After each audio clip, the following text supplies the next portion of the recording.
So the thing with oxalates, though, too, is that they bind to minerals because Yes. and that's Well, that was what was so messed up in these animals, is that their teeth, they have pictures in the studies of their teeth, and there's no minerals in the kidney. Now, when we started using organic acid testing, they had oxalate on the test. So I was measuring, all kinds of populations. And then what I found is that oxalate is elevated in a lot of people with chronic pain syndromes. mm-hmm. And with people with fatigue issues, and people, you're really concerned about people with more mental health issues. And we had a huge number of people who joined our group, found out their oxalate was high, and lowered the oxalate.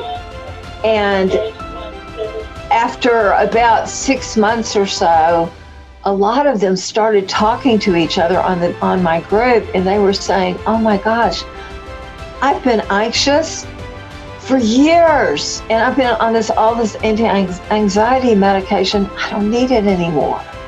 Wow, that's where I think that's what really fascinates me about the oxalate conversation, and I think it goes back to what we actually started the conversation with, which is the sulfate transporter mechanism. Where, so if you're the type of person who you're consuming a lot of oxalate, it almost sounds like the body starts getting flooded with oxalate, and then taking it one step further, if you don't have the specific microbes in your gut that can properly metabolize oxalate, which in 2020, with the amount of antibiotics that, so much of us in the population have taken, chances are we don't.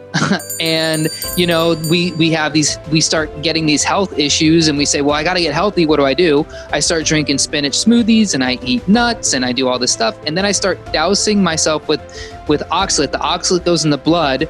The sulfate transporter starts seeing excessive amounts of oxalate, and they go, well, we have to, it almost sounds like it prioritizes it because there's so much of it available, starts bringing that into the mitochondria. And I'm sure like you said, genetics is more of a system of transporters and enzymes and reactions.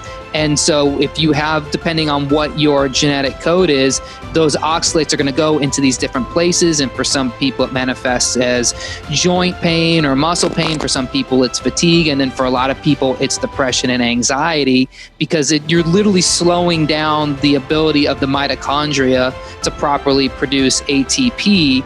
And so, again, this could take the form of, thyroid issues. It could take the form of a million different reasons why you would have anxiety and depression. Is that about right? Because that's kind of what I'm getting from this conversation. Absolutely.